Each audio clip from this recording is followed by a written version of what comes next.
Levi era filho de Alfeu. Filho de quem? Alfeu era cobrador de imposto que trabalhava para os romanos. O seu filho Levi vai ter o mesmo apreço que o seu pai. Logo, ele vai seguir os passos do seu pai e vai trabalhar para os romanos também como um cobrador de imposto. Em Marcos, capítulo de número 2, o texto vai dizer que Jesus vai ter um encontro com ele. E quando Jesus tem um encontro com Levi, o texto diz que Jesus olhou para ele e disse: vem e segue-me. Só que quando Jesus liberou esta palavra para ele, Jesus mudou o teu nome. E quando Jesus mudou o teu nome, Jesus já mudou de Levi e chamou de Mateus. Logo, Levi no hebraico significa ligado ou unido a alguma coisa. Levi significa isso. Mas quando Jesus mudou o teu nome para Mateus, logo o teu nome já não se chama mais ligado ou unido, se chama agora uma dádiva de Deus. Ele se tornou uma dádiva de Deus. O que eu acho impressionante no livro de Mateus é que quando ele parou para poder escrever este livro, o texto vai dizer que ele vai inserir começando sobre a genealogia de Cristo. Algo me chamou a atenção no teu livro. O que foi? É que todos aqueles que inicia escrevendo o livro nunca vai falar de outra pessoa. Se você parar para perceber, ou parar para poder comprar outro livro, você vai ver que a pessoa vai estar contando a tua história.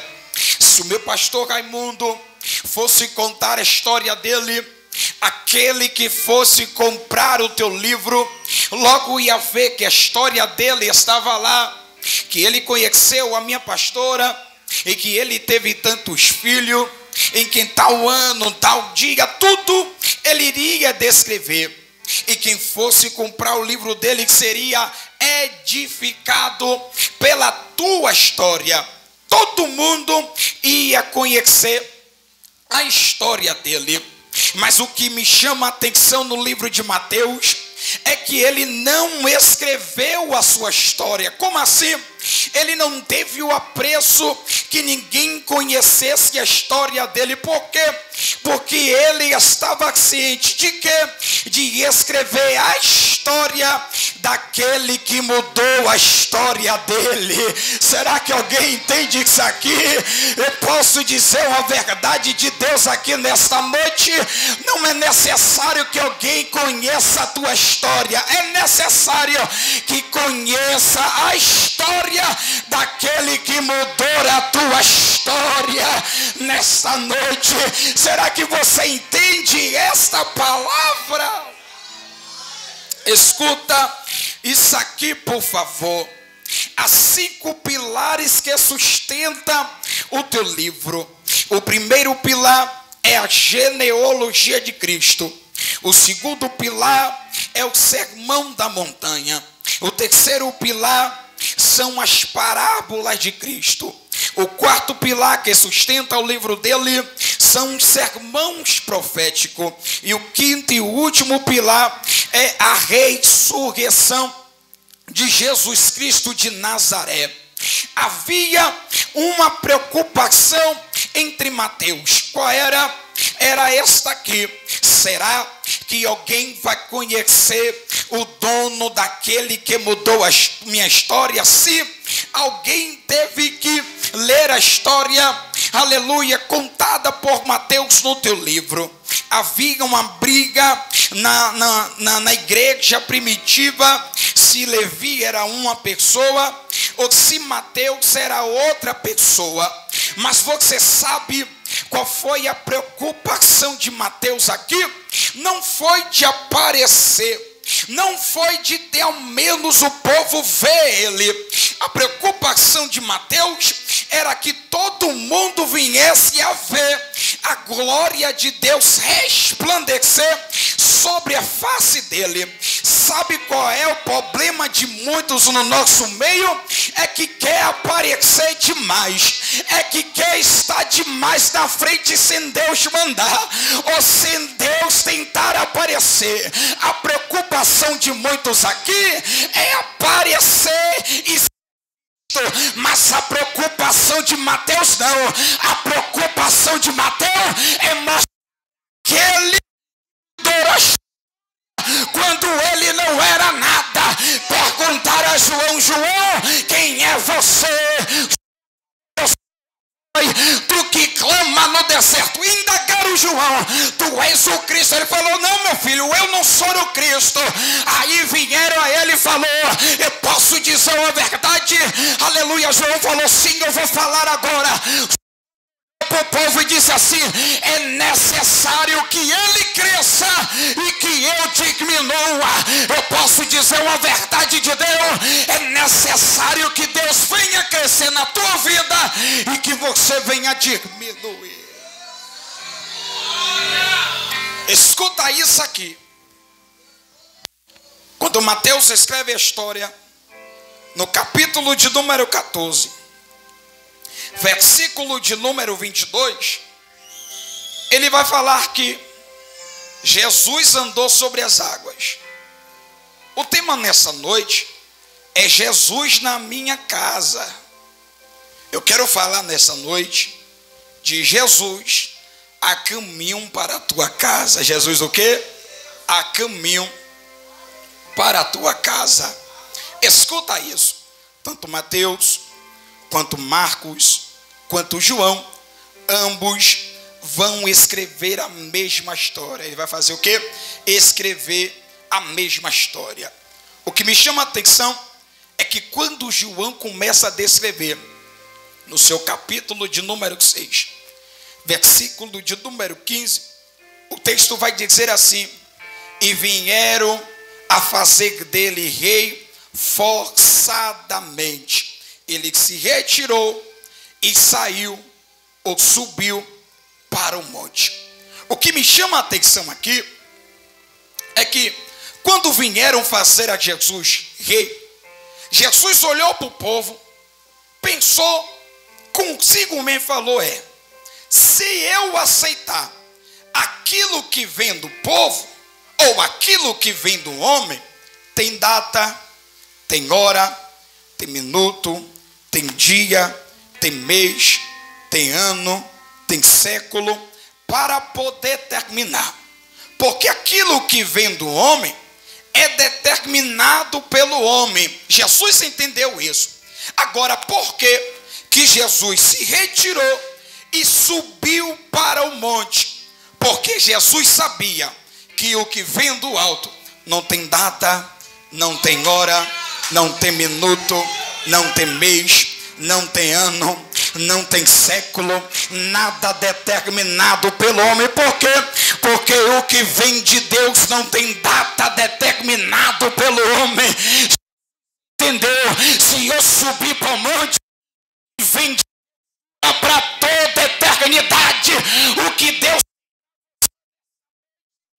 é determinado pelo homem, mas o que Deus é determinado por ele e acabou. O que ele tem para você dura para toda a eternidade. Será que você recebe isso aqui? Recebe a palavra? Então abre esta boca e manda glória para ele. Escuta isso aqui, por favor. Quando Jesus se retirou para o monte e foi orar, e despediu a multidão, e ordenou aos discípulos: passemos para outra margem do mar. Mas vá, enquanto eu vou ali, Os discípulos entraram no barco. O texto vai dizer que Jesus entrou no barco, ou que os discípulos entraram no barco, me perdoe. Quando os discípulos entraram no barco, os discípulos começaram a remar. Dizem que naquela época o barco era a caravela, porque não tinha tanta tecnologia quanto tem hoje. Então dependia das velas para poder o vento soprar e chegar do outro lado. Às vezes eles iam remando, dependente do tempo em que ele saía, ou a estação em que eles estavam indo. Mas naquele dia estava tudo ensolarado, estava tudo perfeito. O início deles estava tudo beleza, tudo estava dando certo, tudo estava indo da maneira que eles queriam, tudo estava no conforme que eles estavam planejando. O que me chama a atenção é que quando chegou no meio, o texto vai dizer que se levantou uma grande tempestade, porém o vento era contrário. Agora imagina comigo as frustrações de alguns. Qual é a frustração? É isso aqui. É que no início deu tudo certo, minha pastora. No início estava tudo beleza. No início saiu conforme eles queriam. No início saiu conforme eles teriam descrito. No início para eles estava beleza. Mas quando chegou no meio, aí o problema se levantou. É sempre assim. Eu não sei se você reparou, em uma das grandes corridas, quando você já chega no meio com o carro, já dá para poder ver a linha de chegada, ou sinalzinho verde indicando que ali é a linha de chegada. Imagine comigo aí, aqueles que saíram com os discípulos. Todos os 12 discípulos estavam lá. Imagina eles indo em direção ao outro lado do mar. Quando chegou no meio, alguém teve que falar. Tá vendo que eu disse a você que ia dar errado? Tá vendo que eu disse a você que o negócio não iria dar certo? Tá vendo que eu disse a você que o negócio não ia chegar lá? Tá vendo que eu disse a você que se a gente esperasse só mais um pouquinho, a gente chegaria do outro lado? Mas agora nós estamos passando por uma grande dificuldade. É sempre assim. Quando você chega no meio, que dá para ver a linha de chegada, sempre vai ter alguém que vai se levantar contra você. Sempre vai ter alguém que não vai gostar da maneira que você chegou, da maneira que você andou, da maneira que você começou. Ninguém sabe como você começou, ninguém sabe da onde você veio, ninguém sabe da tua história, mas você quer falar de você, quer se levantar contra você, quer dizer que você não vai conseguir. Mas eu vim com uma palavra de Deus nessa noite para te dizer. O texto vai dizer assim: a quarta vigília da noite veio andando. Acredita de você? Eu estou indo ao teu favor. Eu estou indo ao teu favor. Será que você entende isso? Eu estou vindo. Se eu fosse você, eu abria essa boca santa. Se eu fosse você, eu abria essa boca. Sabe por quê? Porque enquanto muitos não acreditarem em você, Jesus está dizendo: eu acredito em você. Eu estou indo ao teu favor. Eu estou.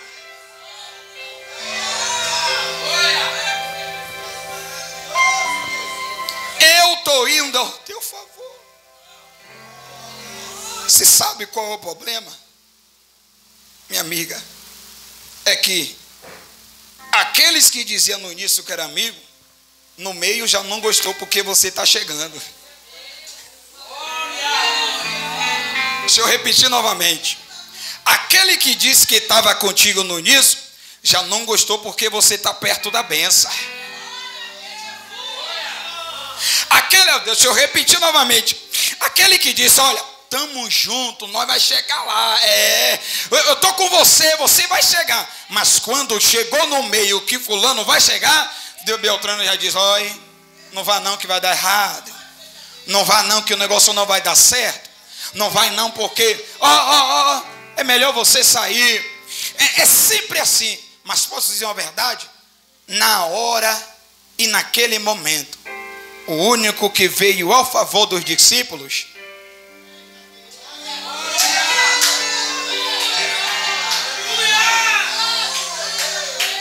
não foi a melhor amiga, foi o melhor amigo, chamado Jesus. Jesus está dizendo: cadê agora a tua melhor amiga? Cadê agora o teu melhor amigo? O único que está ao teu favor. Ele está dizendo: eu estou vindo aí para a tua casa. Será que você entende isso aqui? Será que você está entendendo o que Deus está dizendo nessa noite? Tem problema, muitos caro, mas eu estou vindo ao teu favor, diz o Senhor. Ei, cada bandara vassé. Será que você está sentindo a presença dele aqui?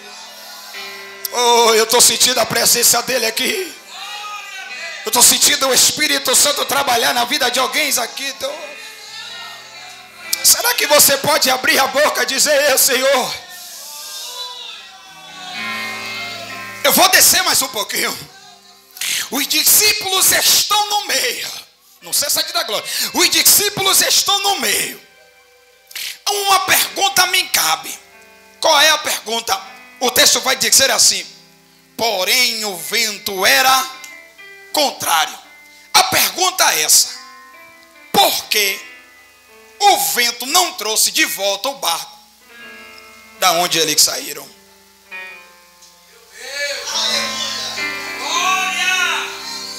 Os discípulos saíram, chegou no meio, o vento soprou a hora contrária. Dependia do remo e dependia da vela. A vela eles baixaram, mas e o remo? Quem já nadou contra a onda sabe que não sai do lugar. E se vacilar, ela te pega e te traz novamente da onde você saiu. Imagina os discípulos remando e voltando. Remando e voltando. Isso significa que eles cansaram. Você já reparou que quando você vai para a praia, quando você volta tão cansado? Parece que você bateu uma laje uma noite inteira, carregou tanta coisa. Meu tio que é pescador, meu tio me disse isso aqui. Meu tio falou assim: é um magnetismo que tem no mar, que quando você sai de lá, te deixa sonolento. Você chega em casa esgotado. Imagine os discípulos. Imagine os discípulos. Aleluia. Eu cansei, Pedro, venha. Tiago, eu cansei, venha. Mateus, eu cansei, venha. João, eu cansei, venha. Tomé, eu cansei, venha. Lucas, eu cansei. João, eu cansei. Sabe por quê os discípulos não voltaram? Porque Jesus estava ensinando uma lição a eles. Qual era a lição?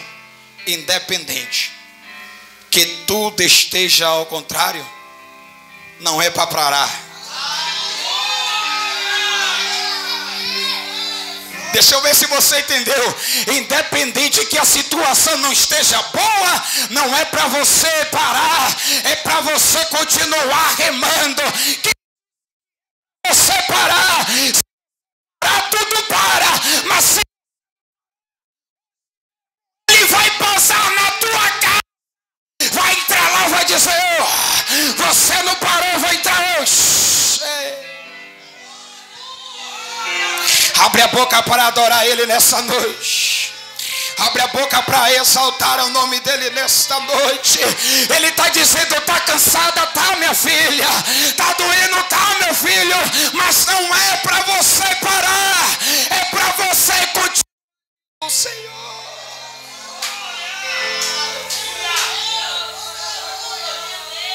Tem gente aqui que já está.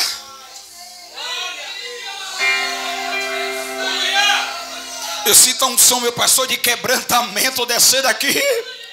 Se eu fosse você, eu dava lugar ao Espírito Santo, aproveitava que ele desceu e davam glória para ele, exaltava o nome dele, aproveitava e pedia ao Espírito Santo: me renova porque eu quero chegar lá.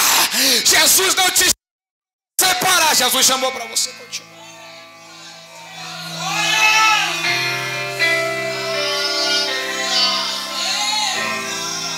Cada bandaravacé. Escuta isso aqui, eu já encerro. O discípulo lá cansado, lá vem Jesus. Agora pense comigo.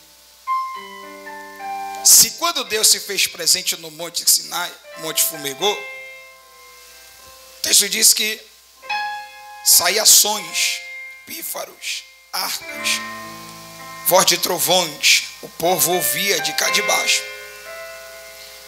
Imagine comigo Jesus andando sobre as águas. Qual era o som que saía dele?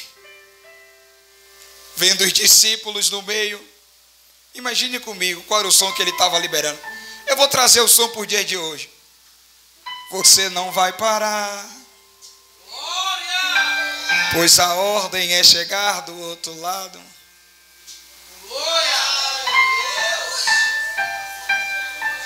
Imagina o som, Jesus cantando: você não vai parar, meu filho.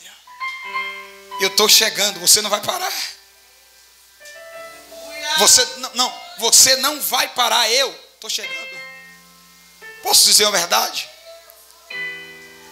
Sua casa, as coisas não podem estar tão bem, mas ele está vindo aí ao encontro dela. Ele está vindo aí ao encontro dele. Ele está dizendo: minha filha, você não vai parar, porque eu estou indo ao teu encontro.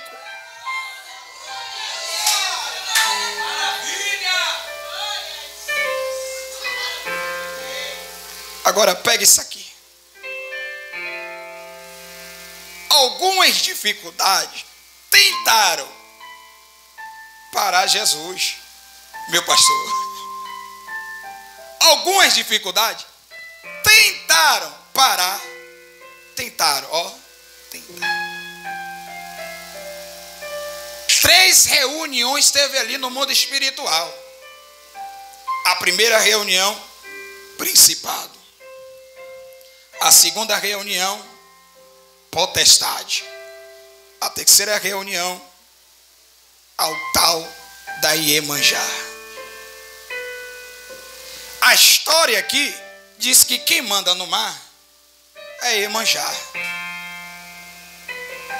Baía de Todos os Santos, é assim que é conhecido lá fora.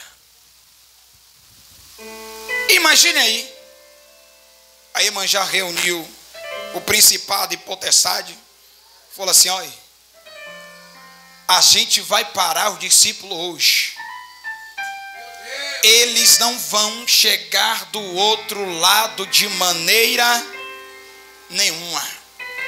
Eu vou por aqui por baixo, tu sopra o vento aí, causa medo neles, tá bom? Tá, bora parar.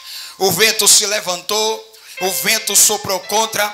O texto vai dizer que o mar açoitava e ela balançava o barco dali, balançava o barco daqui. Mas quando Jesus botou o primeiro pé na água, a Iemanjá olhou para um lado e para o outro e disse assim: ó, até aqui eu mandava, até agora eu reinava, mas depois daqui é melhor nós correr. Por quê? Porque quem está vindo aí manda no céu, manda na terra, e na terra é Deus que ninguém vai nato, meu.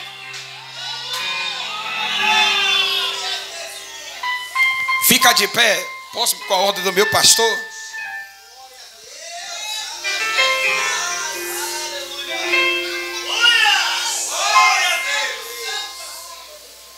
Imaginou comigo? Jesus andando sobre as águas. Todo mundo teve que correr. Me diz aí quem que fica perto de Jesus. Quem é que consegue resistir quando ele vem? Agora pega comigo aqui. Havia quantos discípulos nos barcos? 12. Quantos discípulos? Quantos discípulos? Agora imagine comigo. Eram 12 discípulos, mas só um teve atitude. Só um deu o primeiro passo. Sabe qual é o problema de muitos? Sabe qual é o problema do nosso meio? É ter muita pessoa e só um tem coragem de fazer. E só um tem coragem de dar o primeiro passo. Sabe o que é que Deus está dizendo aqui? Ainda que tenha todo mundo, o primeiro passo tem que ser seu. A atitude tem que ser sua. Você não depende de ninguém. Você depende da minha presença.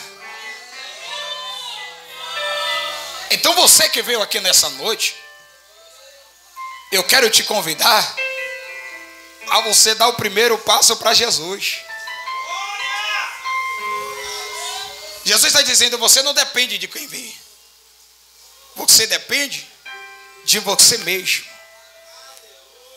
Jesus está dizendo, eu quero vir ao teu encontro. Mas o convite que eu vos te faço é esse aqui. Vem. Vem porque eu quero te conhecer. E escrever o teu nome no livro da vida.